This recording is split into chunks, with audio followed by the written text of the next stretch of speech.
Hello दोस्तों, start करते हैं। एक और जो आपका पार्ट है वो स्टार्ट करते हैं। होप सो आपको लास्ट पार्ट जो है वो अच्छे से समझ में आ गया होगा।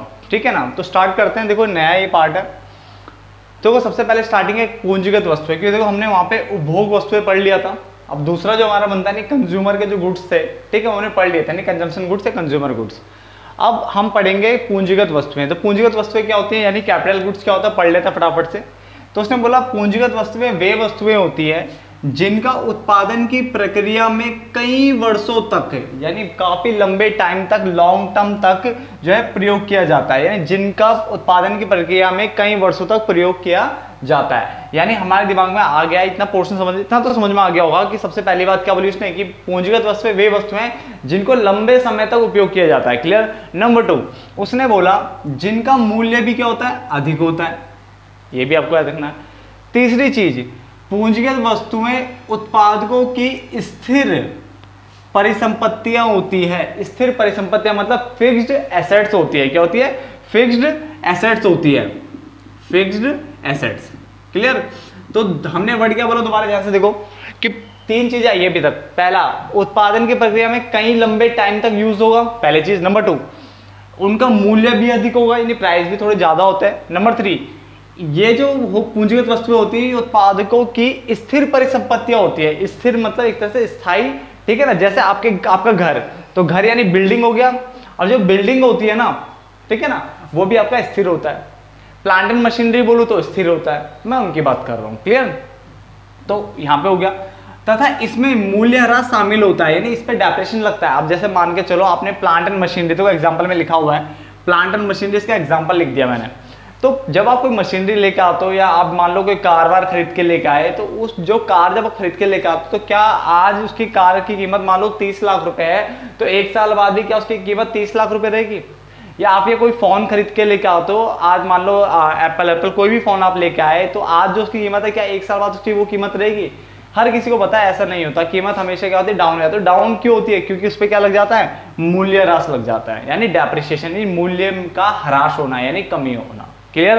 तो पूंजीगत वस्तुएं क्या होती है? पहली चीज, जिनको कई वर्षों तक उपयोग किया जाता है। नंबर 2, इस पे मूल्यह्रास लगता है। नंबर 3, ये ज्यादा कीमत वाली होती है, और ये स्थिर परिसंपत्तियां होती है। क्या होती है? स्थिर परिसंपत्तियां। तो हमने चारों पॉइंट पढ़ लिए कि अगर एक नंबर में अगर क्वेश्चन भी आता है कहीं से भी पॉइंट से उठ करके, तो आप आराम से उसको हैंडल कर सको।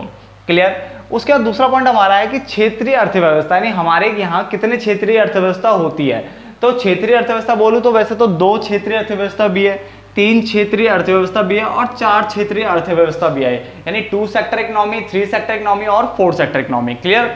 चलो, या अगर आपसे कोई पूछे कि चक्रीय प्रभाव कितने होते हैं, तो ये रे भाई 3 ही है। 2 क्षेत्रीय अर्थव्यवस्था में चक्रीय प्रभाव आपसे पूछा जा सकता है, 3 क्षेत्रीय अर्थव्यवस्था नहीं पूछेगा, 4 क्षेत्रीय अर्थव्यवस्था नहीं पूछेगा, क्योंकि ये जो 2 थे ये कोर्स से हट चुका है, यानी क्लास 12 के लिए अब ये 2 पढ़ने की जरूरत नहीं है। आपको सिर्फ यही पढ़ना है, यानी पहले वाले बच्चे तीनों पढ़ते थे, 2 क्षेत्रीय अर्थव्यवस्था, 3 क्षेत्रीय अर्थव्यवस्था और 4 क्षेत्रीय अर्थव्यवस्था। ठीक है ना। तो अब हमें कितना पढ़ने से वाला पढ़ना है, तो इनका क्या करें, सिर्फ इनको हम हल्का सा नॉलेज के पर्पज से जरा सा पढ़ेंगे, वरना और कुछ नहीं लिखेंगे इसके बारे में। क्लियर। इनके बारे में मैं कुछ नहीं लिखवाने वाला, बस आपको थोड़ा सा बता दूंगा, ताकि इतना तो पता रहे कि आप और बच्चों को पीछे कर सको। क्लियर। तो देखो आप 2 क्षेत्रीय अर्थव्यवस्था में 2 चीजें पढ़नी, एक तो वास्तविक प्रवाह पढ़ना है, एक मौद्रिक प्रवाह पढ़ना है। ठीक है। इसे क्षेत्रकीय लिखना है तो क्षेत्रकीय लिख लेना, क्षेत्रीय को क्षेत्रकीय भी लिख सकते हो, जहां तक है हिंदी में। ठीक है ना। तो वास्तविक प्रवाह और मौद्रिक प्रवाह, ये 2 इसके अंदर पढ़ना है। इन दोनों को बंद अर्थव्यवस्था कहते हैं, यानी 2 क्षेत्रीय अर्थव्यवस्था और 3 क्षेत्रीय अर्थव्यवस्था को बंद अर्थव्यवस्था कहते हैं, जबकि 4 क्षेत्रीय अर्थव्यवस्था को खुली अर्थव्यवस्था कहते हैं। अब ये तो पता एटलीस्ट होना चाहिए हर किसी बच्चे को कि इसको खुली क्यों बोलते हैं, इन दोनों को बंद क्यों बोलते हैं। तो चलो देखते हैं कि इनको खुली और बंद क्यों बोलते हैं। तो ध्यान से देखो आगे, अर्थव्यवस्था में अगर आपसे कोई पूछेगा तो देखो 4 क्षेत्र होते हैं मेनली। ठीक है। कौन कौन से? आपका पहला परिवार क्षेत्र हो गया, क्या बोलोगे आप? परिवार क्षेत्र बोलोगे पहला। नंबर 2 अगर आप बोलोगे तो बोलोगे उत्पादक क्षेत्र। कौन सा बोलोगे? उत्पादक क्षेत्र, जिसको हम फर्मे भी बोलते हैं। क्लियर। तीसरा सरकारी क्षेत्र, और चौथा है विदेशी क्षेत्र, जिसको हम शेष विश्व क्षेत्र, यानी अपने देश को छोड़ के जो बाहर के सारे देश वो आपका शेष विश्व यानी विदेश हो गए। क्लियर। तो ये 4 क्षेत्र होते हैं आपके। जो स्टार्टिंग के इन 2 की अगर हम बात करें तो उसको हम बोलते हैं 2 क्षेत्रीय अर्थव्यवस्था, यानी जो पहले वाली थी, इनसे बनती है 2 क्षेत्रीय अर्थव्यवस्था। पहला, दूसरा और तीसरा, इन तीनों को अगर मैं बोलूं, इन तीनों को मिला दो तो बोलते हैं 3 क्षेत्रीय अर्थव्यवस्था। और जब चारों की अगर हम बात करते हैं तो हमारी होती है 4 क्षेत्रीय अर्थव्यवस्था। क्लियर है? यानी हमने कौन कौन सी बात करी? 2 क्षेत्रीय अर्थव्यवस्था बोली, 3 क्षेत्रीय बोला और 4 क्षेत्रीय अर्थव्यवस्था। क्लियर? अगर आपसे कोई पेपर में पूछेगा कितने क्षेत्र होते हैं, ऑलरेडी तो वैसे 4 क्षेत्र होते हैं, बट उसमें अगर चक्रीय प्रवाह पूछेगा आपसे, चक्रीय प्रवाह कितने के अंदर बनाया जाता है, तो हम बोलेंगे देखो 2 क्षेत्रीय अर्थव्यवस्था में बनाया जाता है जिसमें 2 क्षेत्र मिलेंगे, 3 हो सकते हैं जिसमें तीनों हो जाए, या 4 हो सकता है जिसमें हम पूरे 4 को 4 हो। अब खुली बंद का इनके से क्या मतलब? देखो खुली अर्थव्यवस्था वो अर्थव्यवस्था होती है जिसमें बाहर के क्षेत्र का हस्तक्षेप होता है। बात को समझना, यानी हमारे देश का बाहर वाले देशों के साथ अगर कोई भी ट्रांजैक्शन चल रही है, कुछ भी हो रहा है, तो वो खुली है। जिसमें बाहर का क्षेत्र शामिल होगा हमेशा वो खुली होगी। वरना आप अगर घर के अंदर ही हो, यानी आप अगर इंडिया की घरेलू सीमा के अंदर ही काम कर रहे हो, तो वो बंद अर्थव्यवस्था होगी। तो परिवार और फर्म की अगर हम बात करें तो ये इंडिया के अंदर है, तो ये बंद के अंदर आएंगे। परिवार, फर्म और सरकार, सरकार भी तो इंडियन है, तो इंडिया के अंदर ही आएगी, तो ये भी बंद है। यानी ये पहले जो 1 2 3 यानी 2 क्षेत्रीय अर्थव्यवस्था और 3 क्षेत्रीय अर्थव्यवस्था जो मैंने लिखवाई थी नीचे, ये दोनों के दोनों बंद थी। क्यों? क्योंकि इसमें बाहरी क्षेत्र का कोई भी हस्तक्षेप नहीं होता। मगर जब 4 क्षेत्रीय अर्थव्यवस्था होती है तो उसमें बाहरी क्षेत्र भी आ जाता है, यानी बाहरी क्षेत्र आ जाता है, तो इसके कारण चौथी क्षेत्र को क्या कहते हैं? खुली अर्थव्यवस्था कहते हैं। तो प्लीज ये माइंड में रख लेना कि कोई भी अगर आपसे पूछे ना, ये पता होना चाहिए कि 2 क्षेत्रीय अर्थव्यवस्था को बंद इसलिए कहते हैं क्योंकि वो हमारी घरेलू सीमा के अंतर्गत ही होता है, उसमें बाहरी क्षेत्र का कोई लेन देन नहीं होता, यानी बाहरी क्षेत्र का कोई हस्तक्षेप होता ही नहीं है, तो वो बंद। 3 क्षेत्रीय अर्थव्यवस्था में परिवार, फर्म और सरकार, ये 3 आती है। अब ये परिवार, फर्म और सरकार ये तीनों आएंगे 3 क्षेत्र में, इसका मतलब इसमें भी बाहरी क्षेत्र तो आया ही नहीं, तो ये भी बंद।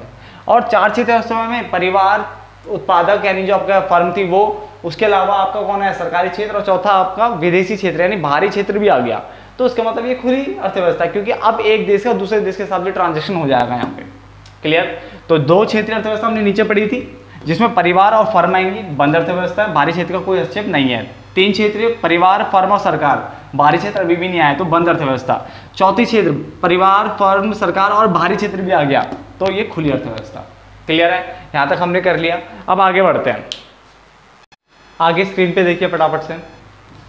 देखो ये बोर्ड में देखो मैंने क्या लिखा अगला, कि वास्तविक प्रवाह क्या और मौद्रिक, जो मैंने 2 नाम लिखवाए थे ना, वो क्या होता है वो समझ लेते हैं। देखो वास्तविक प्रवाह का मतलब होता है, इससे अभिप्राय अर्थव्यवस्था के विभिन्न क्षेत्रों में वस्तुओं और सेवाओं के प्रवाह से है, यानी जिसमें सिर्फ वस्तुओं और सेवाओं का प्रवाह होगा, यानी प्रवाह मतलब फ्लो होगा, ठीक है ना, तो उसे वास्तविक कहेंगे। और मौद्रिक जिसमें विभिन्न क्षेत्रों में मुद्रा का प्रवाह होगा, प्रवाह मतलब फ्लो, तो जिसमें मुद्रा का फ्लो होगा यानी मनी का फ्लो होगा उसे मौद्रिक प्रवाह बोलेंगे। जिसमें वस्तु और सेवा यानी गुड्स एंड सर्विसेज का फ्लो होगा उसको हम क्या बोलेंगे? वास्तविक प्रवाह बोलेंगे। तो चलो मैं 2 क्षेत्रीय अर्थव्यवस्था में इनके डायग्राम बना लेता हूँ, ठीक है ना, तो आप भी बनाओ मेरे साथ, मैं आपके सामने सामने बनाऊंगा बिल्कुल ये। तो देखिए फटाफट से सामने सामने बना लेते हैं। तो देखो सबसे पहले जो मैं बना रहा हूँ वो मैं आपका बना रहा हूँ वास्तविक प्रवाह का। वास्तविक प्रवाह किसके अंदर? 2 क्षेत्रीय अर्थव्यवस्था, क्योंकि 3 और 4 तो पूछेगा नहीं ना, वरना मैं उनके भी बना लेता, ठीक है ना। मैंने पहले उनको पढ़वाया हुआ है, जब जिस टाइम पे कोर्स में था हम उसको पढ़ाया करते थे, बट अभी सिर्फ वास्तविक प्रवाह की बात करेंगे और मौद्रिक जो सिर्फ 2 क्षेत्रीय अर्थव्यवस्था के अंदर है। क्लियर? तो वास्तविक प्रवाह में देखो किस तरह से आप बनाओगे। एक तरफ मैं ले लेता हूँ इतना, ठीक है, परिवार लिख दूंगा इसमें, एक तरफ परिवार आ जाएगा यानी परिवार क्षेत्र आ जाएगा आपका, और दूसरी तरफ जो आएगा आपका वो आपका आएगा उत्पादक, या क्या था इसमें? फर्म थी, है ना, तो उत्पादक बोल दो या फर्में बोल दो, तो ये 2 हो गए, यानी पहला में परिवार, दूसरा उत्पादक और फर्म, क्योंकि मैंने क्या कहा था 2 क्षेत्र यही होते हैं, तीसरे में सरकार आ जाती है, उसकी बात कर नहीं रहे हम। तो पहला आप इतना बना लिया। अब देखो स्टार्टिंग है, मान के चलो आपके यहाँ कोई बंदा फर्म ओपन करना चाहता है, यानी कुछ प्रोडक्शन करना चाहता है, तो ऐसा थोड़ी ना एंटर कर लेगा, पहले आप उसको क्या दोगे? उसको आप कुछ ना कुछ तो दोगे जिससे वो कि अपना प्लांट लगा पाए। यार अगर मान लो कोई बाहर से कोई बंदा है यहाँ पे कुछ करना चाहता है, तो हमसे पहले कुछ तो रखेगा ना, हम उसको जमीन वमीन कुछ तो देंगे, यानी हम क्या करेंगे? परिवार वाले जो है ना इसको देंगे। देखो एरो किस तरफ जा रहा है, अगर इधर एरो जा रहा है इसका मतलब इसको मिल रहा है। एरो का भी आपको ध्यान रखना है, बहुत बच्चे ऐसे होते हैं एरो बोलते हैं एरो तो कहीं भी लगा लो, ऐसा नहीं है, यहाँ से यहाँ जा रहा है, इसका मतलब ये है। क्या दे रहा है इसको? ये इसको दे रहा है संसाधन सेवाएं। क्या दे रहा है? संसाधन सेवाएं देगा, यानी परिवार इसको संसाधन सेवाएं देगा। आप संसाधन बोल दो या कारक सेवाएं भी बोल सकते हो। क्या बोल सकते हो? कारक सेवाएं। इतना उतारिए फटाफट से। सबसे पहले क्या करेगा ये इसको कारक सेवाएं देगा। क्लियर, यहाँ तक तो कोई दिक्कत नहीं। अब कारक सेवाएं में देगा क्या, कारक सेवाएं में आपका आता है ये, इसको दे सकता है भूमि,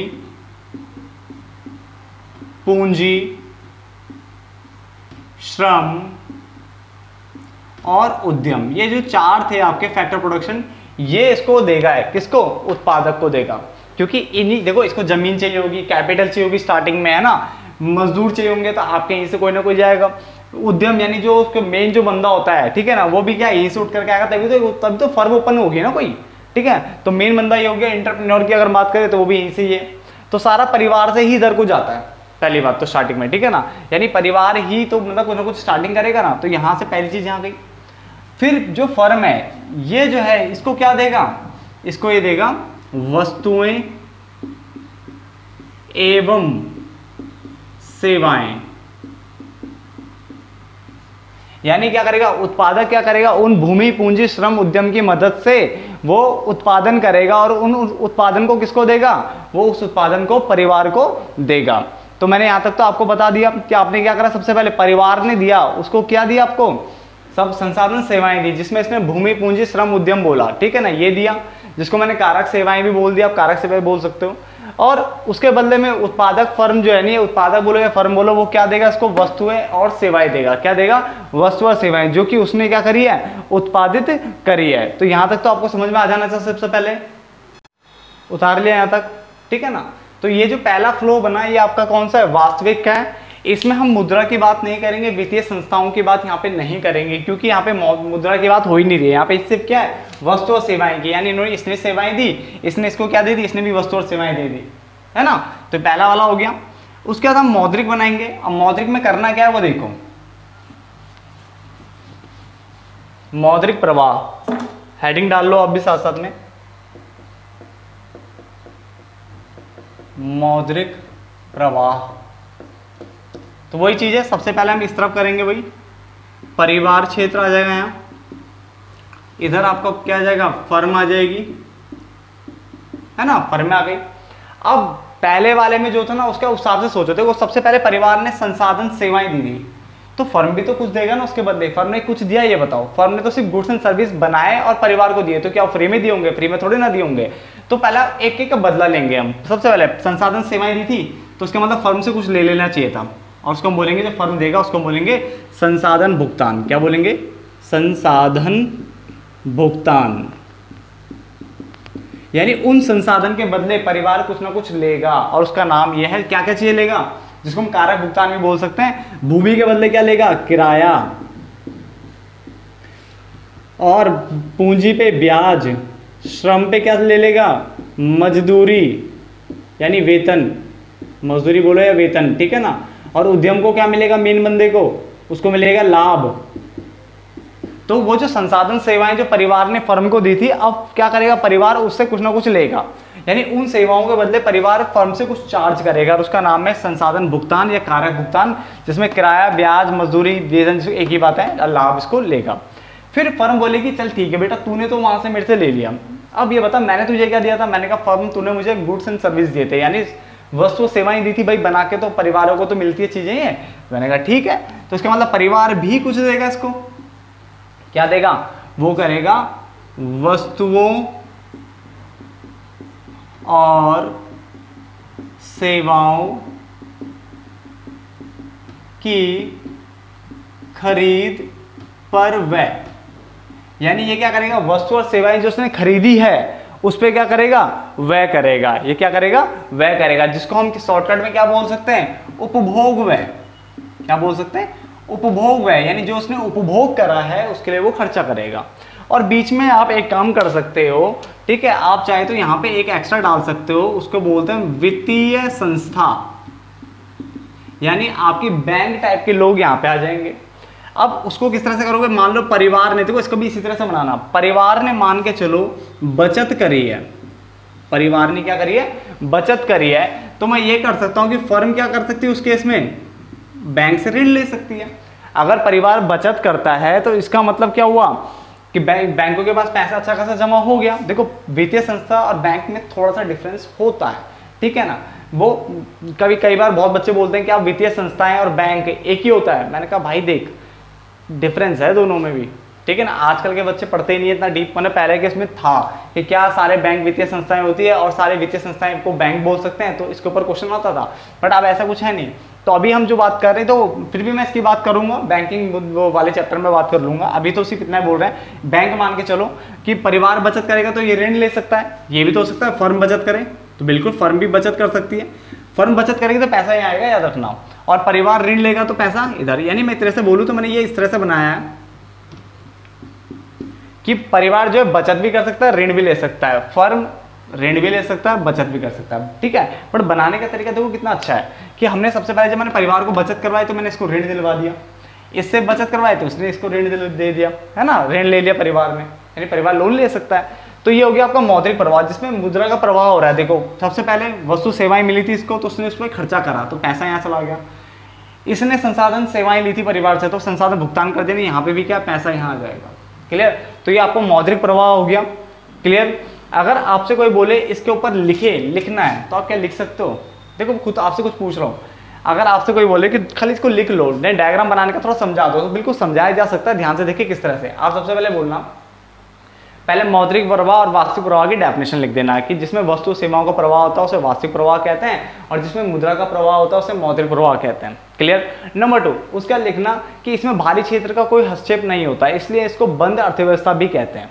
ये बात भी समझ में आ गया ना, 2 क्षेत्रीय अर्थव्यवस्था समझा रहा हूँ मैं आपको।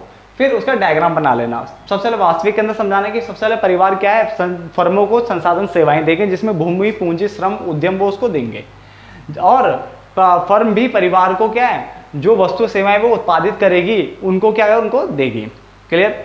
फिर जब मौद्रिक प्रवाह की बात करेंगे तो हम बोलेंगे थोड़ा मौद्रिक प्रवाह में क्या कर लेंगे, जो परिवारों ने जो संसाधन सेवाएं दी थी उसके बदले फर्म क्या करेगी, अब संसाधन भुगतान करेगी। इसका मतलब वो भूमि के बदले किराया देगी, मजदूरी वेतन दे देगी, किसके बदले, श्रम के बदले, ब्याज देगी पूंजी के बदले, और उद्यम को लाभ दे देगी। और परिवार भी जो वस्तु सेवाएं जो खरीदी थी उसने फर्म से, उसके बदले में क्या पेमेंट करेगा, वो देगा, उपभोग व्यय करेगा, नहीं वस्तु सेवाओं की खरीद पर व्यय करेगा। साथ ही साथ बैंकों से भी, यानी वित्तीय संस्थाएं भी यहाँ पे होगी मौद्रिक प्रवाह के अंदर, जिसमें परिवार अगर बचत करता तो उस केस में फर्म ऋण ले सकता है कि बैंक के पास पैसा आ गया ना, तो अब ले सकते हैं। और अगर मान लो फर्म ऋण बचत कर रही है तो परिवार उस केस में ऋण ले सकता है, क्लियर। तो हमने इस तरह से डायग्राम बनाया, प्लीज ध्यान रखना, ये बचत भी कर सकता है, ऋण भी ले सकता है, ये भी बचत कर सकता है, ये भी ऋण ले सकता है, क्लियर। तो यहाँ तो उतार लो फटाफट से, तो यहाँ तो उतार लिया होगा आपने, उतार लीजिए फटाफट से, अगर नहीं उतारा तो चलो मिलते हैं फिर नेक्स्ट पार्ट में, कि काफ़ी लंबी वीडियो बन जाएगी, 17 मिनट से ऊपर हो चुका है शायद। तो इसको यहीं पे खत्म कर लेते हैं, नेक्स्ट पार्ट में मिलेंगे। इस देखो इस पार्ट में कुछ ज़्यादा पढ़ा नहीं, हमने सिर्फ एक ही चीज़ को बार बार रिपीट किया, क्योंकि ये चीज़ आपके माइंड में घुसानी बहुत ज़रूरी थी, ठीक है ना। तो इसको बना लेना फटाफट से, नेक्स्ट पार्ट में हम थ्योरी पे दोबारा और आगे बढ़ेंगे। तो तब तक के लिए धन्यवाद दोस्तों।